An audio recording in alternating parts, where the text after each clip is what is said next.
in the book of Proverbs, giving honor and praise unto Yah, the creator and the maker of heaven and earth. Proverbs 8 verse 11. For wisdom is better than rubies, and all things desirable are not to be compared unto her.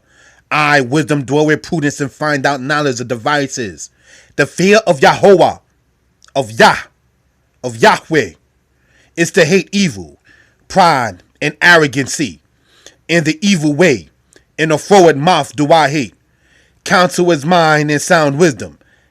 I am understanding, power is mine. Wisdom is saying what? That she is better than rubies. Rubies is a mineral that comes out of the earth. You understand? And the people use it as jewelry and so forth. And all things desirable, spouses, jewelry, money, fame, fortune, and all things desirable are not to be compared unto her. I, wisdom, dwell with prudence and find out knowledge of devices. The fear of Yahweh, of Yah, of Yahweh, is to hate evil, pride, and arrogancy, and the evil way. In a forward mouth do I hate. Let's understand this verse right here. The fear of the Most High is to hate evil, pride, and arrogancy, and the evil way. See? Larger, smaller, still saying the same thing. Now let's go into the Hebrew. It says what? Yirat Yahovah, Sinot Ra, Ge'a Wagaon, Waderek Ra, Upi, Tafukot, Saneti. So let's understand and expound upon this right here. It says what? Yirat, the fear of, the respect of, from the Hebrew root word yareh, which means to respect or to hold in admiration or to honor to a great extent. Yirat Yah, the respect or the fear of the Most High. This is not the same word pakad, meaning fear like you were scared of something. Yirat Yah, the fear of the Most High. Because remember, the righteous fear the Most High, the wicked are afraid of the Most High. So let that be noted, right? It says what? Yirat Yahovah, the fear of the Most High. Sinot Ara is the hatred of evil. Ge'a Wegaon, pride and arrogancy. Gaon, the same word that they use for rabbinic sage. All right, let's move on. Waderek Ra, in the way or in the path of evil. Upi Tafukot, in the mouth of perversity. Saneti, I hate. So that right there is something to be noted and understood. Now back to verse 13 over here. It says the fear of the Most High is to hate evil, pride and arrogancy in the evil way, and the forward mouth do I hate. What is this saying, brothers and sisters? Emphatically is what? That it is basically and actually 100% impossible to be a representative of the Most High and you have pride, an arrogant spirit, and your ways are evil. Evil is the opposite of good. You understand? So that's something to be noted and understood. Now let's understand one thing that is evil. Let's understand this, that the Most High, let's go to Proverbs chapter 6, verse 16, right? Says this. These are 6 things with Yahweh hates. Yea, 7 are an abomination unto him. Haughty eyes, a lying tongue, and hands that shed innocent blood, a heart that deviseth wicked thoughts, feet that are swift in running to evil, a false witness that speaketh lies, and he that soweth discord among brethren. So, if you know good and well that you see brethren coming together in unity, and you are sowing discord within that, that's a wicked thing to do, brothers and sisters. You don't do that. You understand? Let's go to Ecclesiasticus chapter 37 in the Apocrypha. We read this. Every friend saith, I am a friend also, but there is a friend which is only a friend in name. It is not a grief unto death. When a companion and a friend is turned to an enemy, O wicked imagination, whence camest thou in to cover the earth with deceit?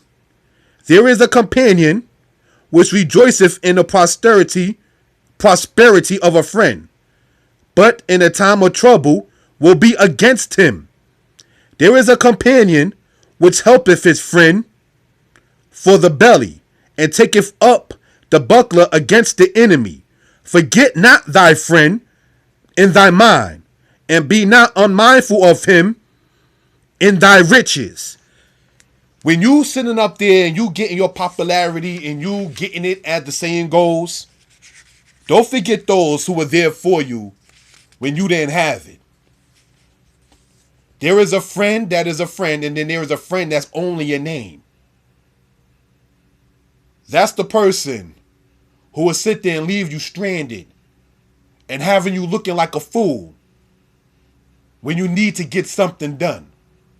That's not a friend in heart. Ecclesiasticus chapter 6 verse 1 in the Apocrypha, and it reads as follows.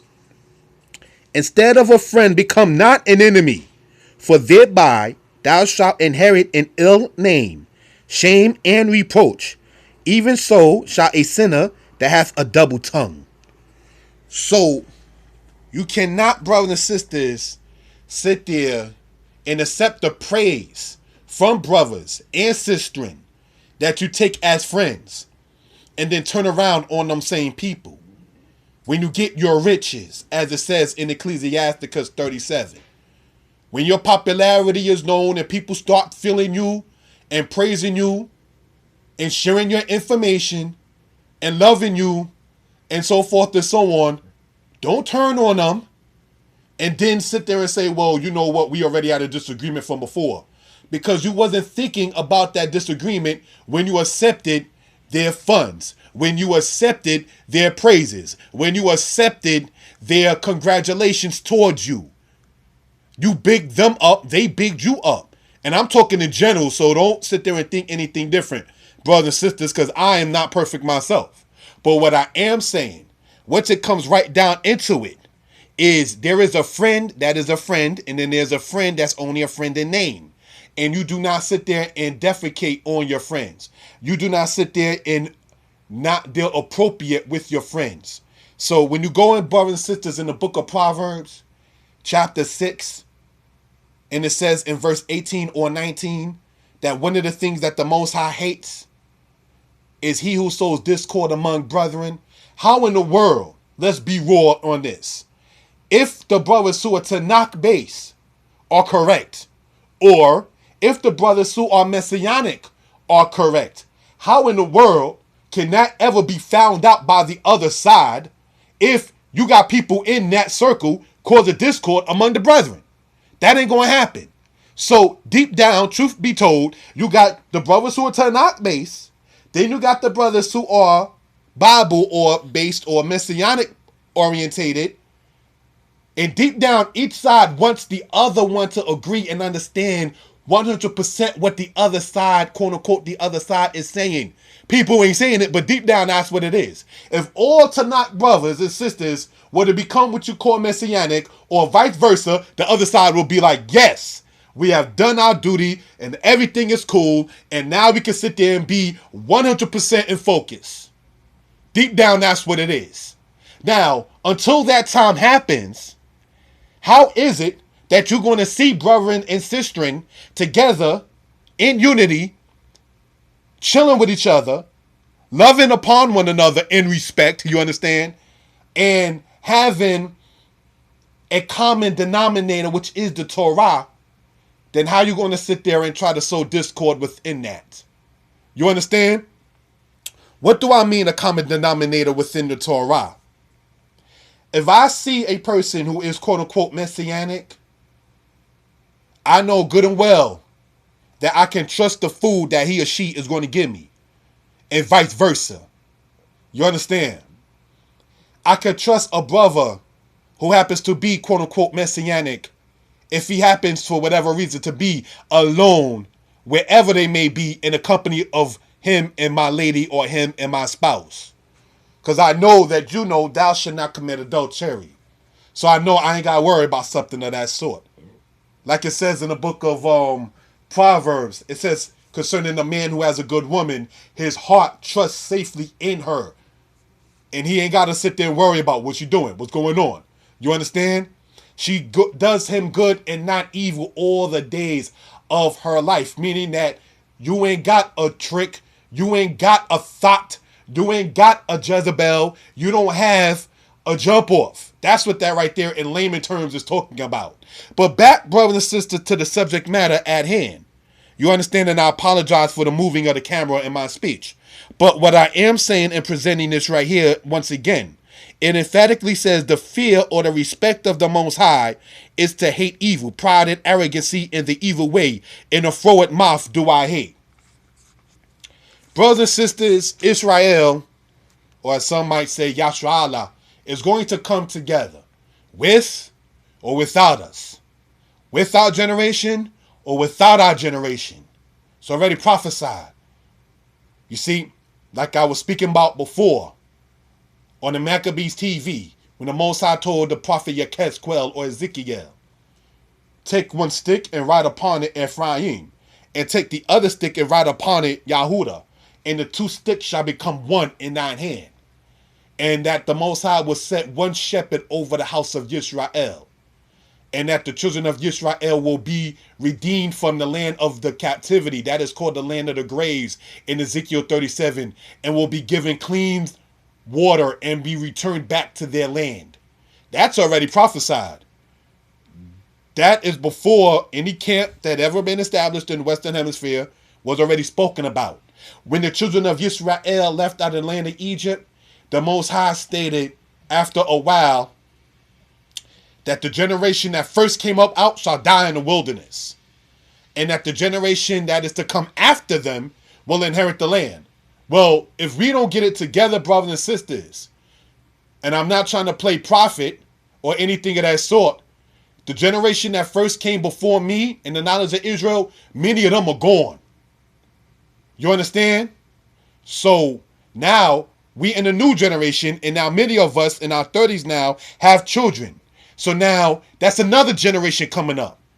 Are we going to sit there and allow another generation to go through the camp drama, the camp wars, the camp beef, the ideology beef, the I think this means this and I think this means that, so therefore I now can no longer speak with you, as opposed to saying let's come as brethren and sistren and discuss the matter as a nation of people, the Most High, the King of heaven and earth, the giver and taker of life.